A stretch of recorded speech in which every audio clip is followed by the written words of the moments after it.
On se retrouve pour la synthèse sur les fonctions de base.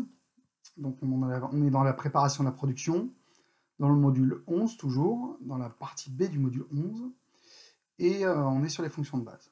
Donc il va y avoir, vous avez d'abord fait l'étude, donc ça consistait à un petit TD sur différents codes qu'on lançait à la machine et les différents départ cycles et ce que faisait la machine. Donc, en fraisage, on avait T2 et D2 M6. Donc, normalement, la machine a dû aller chercher l'outil 2, avec le tranchant 2 d'ailleurs. Donc, je ne sais pas si je vous avais expliqué dans une autre vidéo, mais le tranchant, en fait, c'est le correcteur de l'outil. On peut mettre 9 outils par logement et 9 correcteurs par logement. Donc, un outil par logement, mais 9 correcteurs différents. Voilà. Donc M3 S1000, c'est la fréquence de rotation. Donc on va tourner à 1000 tours par minute en sens horaire. Donc G0, X20, Y20, Z100, c'est se déplacer en vitesse rapide au point de coordonnées X20, Y20, Z100. G1, X0, Y0, F1000, c'est se déplacer au point X0, Y0 en vitesse travail. G2, c'est une interpolation circulaire. Pareil pour G3. Donc, ça veut dire que c'est un déplacement en courbe. M8, c'est l'arrosage. M9, c'est fin d'arrosage. M5, c'est fin de rotation de la broche. Donc, on retrouve à peu près la même chose en tournage. Sauf qu'on a une coordonnée en moins, puisqu'on n'est qu'en deux axes. Voilà. Qu'est-ce qui change? Sinon, non, rien.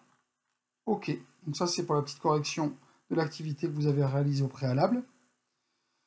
Ensuite, on va passer dans la synthèse des fonctions de base. Donc là, on va commencer par étudier les fonctions courantes. Le programme, en fait, il contient toutes les informations nécessaires à l'usinage d'une phase et sous forme codée. Donc c'est sûr que quelqu'un qui n'a jamais appris le code ne peut pas comprendre ce que fait la machine. Mais ça, c'est vrai pour tout langage, soit un langage mathématique, un langage musical ou un langage de programmation. Si certains d'entre vous font de la programmation sur Python ou de la programmation de sites, vous devez connaître des actions qui ont l'air absolument incompréhensibles pour la personne qui n'est pas initiée. Mais une fois qu'on est initié, une fois qu'on a appris le langage, tout de suite c'est beaucoup plus clair. Donc qu'est-ce qu'il y a? Il y a dans ce programme, il y a la chronologie des actions, il y a l'appel des outils, il y a la sélection des vitesses de coupe et d'avance, il y a la définition des trajectoires et la définition des coordonnées et de la fin de trajectoire. Une ligne de programmation est construite de la façon suivante. Donc on a N d'abord qui nous donne le numéro de ligne. Donc c'est un repérage chronologique en début de ligne. Sachez qu'on pourrait mettre N1000 sur la première ligne et continuer par N20. Le directeur de commande le lirait quand même dans le sens de lecture. Donc c'est juste un repère visuel pour l'opérateur. Les fonctions G, c'est des fonctions préparatoires qui définissent la forme des déplacements. Donc on a vu ensemble G0, G1, G2, G3. C'est une fonction modale, donc ça veut dire qu'elle ne s'enlève qu'avec un autre G. Si je suis en G0, la machine fonctionnera toujours en G0 tant qu'il n'y a pas eu de G1, G2, G3. Les fonctions M, c'est des fonctions auxiliaires qui donnent les changements d'état de la machine. Donc je mets en route le lubrifiant en M8, je l'arrête en M9. Donc la machine fait quelque chose. S précise la vitesse de rotation de la broche ou la vitesse de coupe. Alors ça dépend de comment est-ce qu'on est, si on est en G97 ou en G96 ou en G95. Voilà, ça dépend de la fonction préparatoire qu'on met devant. Mais le plus souvent, c'est la fréquence de rotation, la vitesse de la broche. Donc après, on passe à F, qui précise la vitesse d'avance ou l'avance. Donc soit c'est petit f en millimètres par tour et par dent, soit c'est VF, la vitesse d'avance en millimètres par minute. T, c'est le symbole d'un numéro d'outil, donc c'est très facile à retenir parce que ça veut dire tool en anglais. Donc c'est la première lettre du mot anglais qui signifie outil. X, Y et Z. Bon, ça, c'est les principaux axes désignant les coordonnées des points d'arrivée. On pourrait avoir A, B, C en fonction des différents, du nombre d'axes de la machine et des rotations associées à ces axes. Les fonctions préparatoires de base. Donc, on va commencer par l'interpolation linéaire. Qu'est-ce qu'une interpolation? C'est une opération mathématique permettant de construire une courbe à partir de données d'un nombre fini de points. Donc, je vais construire une courbe entre deux points. Donc là, une courbe linéaire, donc une ligne en fait, quoi. Donc en G0, on est en interpolation linéaire vitesse rapide. Donc on va aller très vite d'un point à un autre. Et en G1, on est en interpolation linéaire vitesse travail, vitesse programmée. Ça veut dire qu'on va se déplacer à une vitesse qu'on veut. G0, c'est les capacités max de la machine. Et G1, c'est une vitesse donnée. Donc une interpolation, pourquoi? Parce que vous verrez, quand on fait un cercle, en fait, un peu plus tard, on ne fait pas vraiment un cercle. On fait des petits déplacements entre ce cercle, mais on n'a jamais un cercle parfait. Il faudra un nombre infini de points, ce qui ferait des calculs terribles. Mais le directeur de commande a en lui la capacité d'interpréter et puis de linéariser ces différents points. Voilà. On va passer à la deuxième page. Donc, l'illustration du G0 et du G1, et puis ce que ça donne en représentation graphique sur les différents directeurs de commande. Normalement, c'est une norme. Donc en rouge, vous avez du G0, en bleu, vous avez du G1.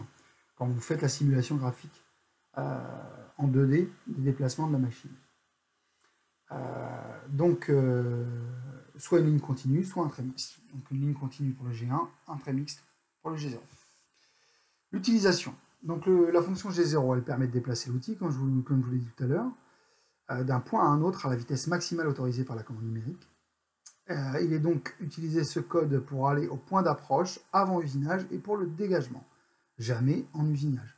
Bon, maintenant vous verrez qu'avec l'usinage dynamique, il y a certains déplacements en usinage qui ressemblent très sincèrement à du G0. C'est une fonction modale, c'est-à-dire qu'il n'est pas utile de la répéter, car elle est gardée en mémoire par le calculateur. Elle est révoquée par les fonctions G1, G2 et G3. C'est ce que je vous expliquais tout à l'heure par rapport aux différents codes G. Donc la fonction G1, elle permet de déplacer l'outil d'un point à un autre à la vitesse programmée, non à la vitesse maximale, par l'opérateur G95 F0,05. Donc ça veut dire que derrière, je dois mettre une vitesse de déplacement. Donc là, en l'occurrence, le F0,05 représente 0,05 mm par tour et par dent. Il est donc utilisé pour se déplacer lors de l'usinage. C'est aussi une fonction modale, donc nous n'avons pas à la répéter. Et elle est donc révoquée par les codes G0, G2, G3. La syntaxe qu'on trouve dans le programme, c'est par exemple à la ligne 30, j'ai un G75 X0Z0, c'est-à-dire que je demande à la machine, à l'aide d'une fonction modale G75, de revenir au point de changement d'outil.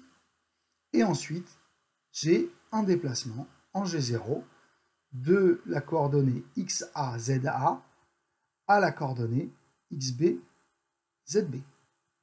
Donc je suis allé en vitesse rapide au point A, puis au point B en vitesse travail.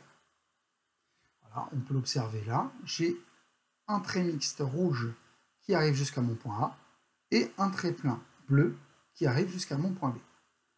Voilà, l'avance vitesse rapide au point A, avance en vitesse programmée au point B, à partir de l'origine machine. Ok, donc ensuite, qu'est-ce qu'on a? On a les mêmes codes, mais en interpolation circulaire. Donc, le premier des deux codes qu'on va voir, c'est le G3, l'interpolation circulaire sens trigonométrique ou sens anti-horaire, l'un ou l'autre. Donc, on va se déplacer du point A au point B dans le sens inverse des aiguilles d'une montre sur un rayon de 20 mm. C'est ce qui nous permet de décrire une courbe. Donc là, en l'occurrence, un quart de cercle. Donc, ce qui est très pratique pour décrire les congés, par exemple. La syntaxe pour cette programmation, en Siemens, tout du moins, c'est à la ligne 30, un G3, les coordonnées du point à atteindre en précisant le rayon du cercle, CR égale 20. Donc, vous trouverez aussi parfois du IJ, des choses comme ça, qui diffèrent un peu en fonction du directeur de commande que vous pouvez trouver. Ce qu'il faut retenir, c'est que c'est une interpolation circulaire dans le sens trigonométrique. Donc, son pendant dans le sens antitrigonométrique, c'est-à-dire le G2, qui est aussi une interpolation circulaire, et la syntaxe ne change pas, c'est juste que le déplacement va se faire du point A vers le point B dans le sens horaire cette fois-ci. Ok, tout à l'heure on était en anti-horaire, dans le sens inversé du monte, et là on est dans le sens horaire, ou trigonométrique et anti-trigonométrique. Voilà. Je vous laisserai au bon soin d'un prof de maths pour vous expliquer le cercle trigonométrique. Ensuite, les autres fonctions. Donc on a l'initialisation, le retour aux origines machines, donc ça c'est la G75. Ça peut différer pareil du directeur de commande, mais c'est des choses qu'on cible très vite puisque c'est des fonctions importantes. Donc G75, programmation absolue par rapport au point de changement d'outil. Et la syntaxe, la voici, donc à la ligne 10, on met un G75 x0 z0. Ensuite, on a la prise en compte d'un décalage d'origine. Donc les décalages d'origine sont très pratiques pour positionner différentes OP sur la table de travail. Donc par exemple, j'ai un étau, je vais avoir un décalage d'origine. Je vais décaler l'origine de mon porte-pièce jusqu'à mon point de programmation, jusqu'à mon origine programme en fait. Si j'ai deux étaux sur la table, je peux travailler alors en G54 puis en G55. Imaginons que j'ai un cube de fraisage avec 4 faces où il y ait 2 pièces par face. Je vais avoir 8 origines différentes. Je vais pouvoir travailler sur les 8 origines différentes en déclarant de G54 à G58. G54, 55, 56, 57, 58, c'est pas tout à fait vrai. Voilà.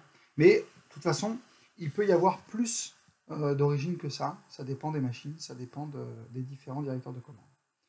Donc, ça nous sert à prendre en compte le décalage d'origine. Donc, généralement, on le trouve en tout début de programme.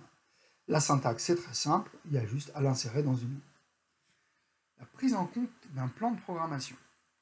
Alors, les différents plans de programmation, c'est aussi assez important.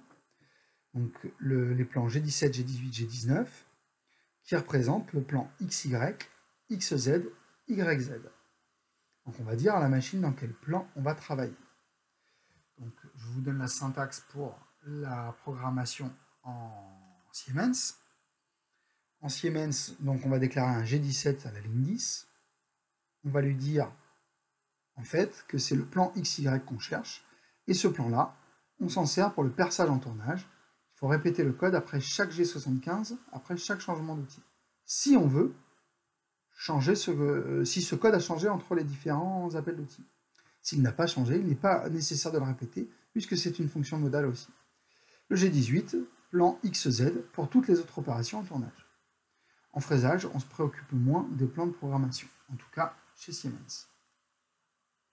Le changement d'outil, donc T1, D1, M6, T1 donne le logement de l'outil 1, D1 donne son tranchant, là on va mettre la jauge de l'outil, et M6 c'est le code d'appel de l'outil. L'arrosage fin de programme, M7, M8 c'est l'air et la lubrification, et M9 arrêt de la lubrification. M2, M17 fin de programme, j'ai déjà vu du M33 aussi, du M30 pardon, ça dépend de la machine et de la programmation. Vous avez du Heidenheim, du Fanuc, du Siemens, du Mazatrol, enfin beaucoup de choses qui existent. Après c'est des petites nuances généralement, le code ISO à l'intérieur ne change pas beaucoup. Voilà pour cette synthèse. Vous pourrez faire le devoir et vous aurez fini ce module d'apprentissage, le module 11B. Voilà, bon courage.